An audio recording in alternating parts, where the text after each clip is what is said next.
Breaking news, বিশ্বকাপের উত্তাপ যখন চরমে ঠিক তখনই সামনে এলো এক বিস্ফোরক দাবি। ঘানার আলোচিত ওজান আনাকুয়াকু বনসাম প্রকাশ্যে ঘোষণা দিয়েছে তিনি নাকি কালো জাদুর মাধ্যমে লিওনেল মেসি ও আর্জেন্টিনার বিশ্বকাপ যাত্রা থামিয়ে দেবে। এই মন্তব্য মুহূর্তেই ছড়িয়ে পড়ে সামাজিক যোগাযোগ মাধ্যমে। শুরু হয় তীব্র আলোচনা।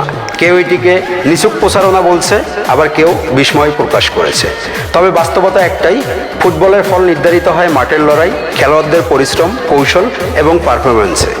কালো জাদু দিয়ে ম্যাচের ফল বদলানোর কোনো প্রমাণ নেই, আর সেই উত্তর আর্জেন্টিনায় দিয়েছে মাঠে। দুর্দান্ত পারফরম্যান্সে জয় তুলে নিয়ে তারা বিশ্বকাপ নিজেদের এগিয়ে যাওয়ার পথ নিশ্চিত করেছে। মজার বিষয় কি জানো, যেন ম্যাচ না, যেন মিউজিক শো চলছে। বিশেষ করে ব্রাজিল ফ্যানরা তো কখনোই সহজে হার মানে না।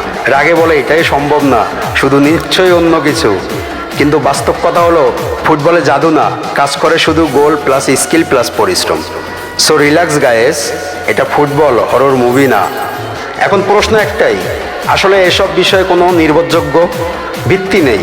এগুলো মূলত গুজব, কুসংস্কার ও মনোযোগ আকর্ষণের চেষ্টা। দুঃখজনক বিষয় হলো, আমরা অনেক সময় যাচাই না করে এমন খবর বিশ্বাস করি এবং দ্রুত ছড়িয়ে দেই। মনে রাখতে হবে, ফুটবল জয় পরাজয় নির্ধারিত হয় খেলোয়াড়দের দক্ষতা, কঠোর পরিশ্রম, কৌশল এবং মাঠের পারফরমেন্সে, গুজব বা কুসংস্কারে না।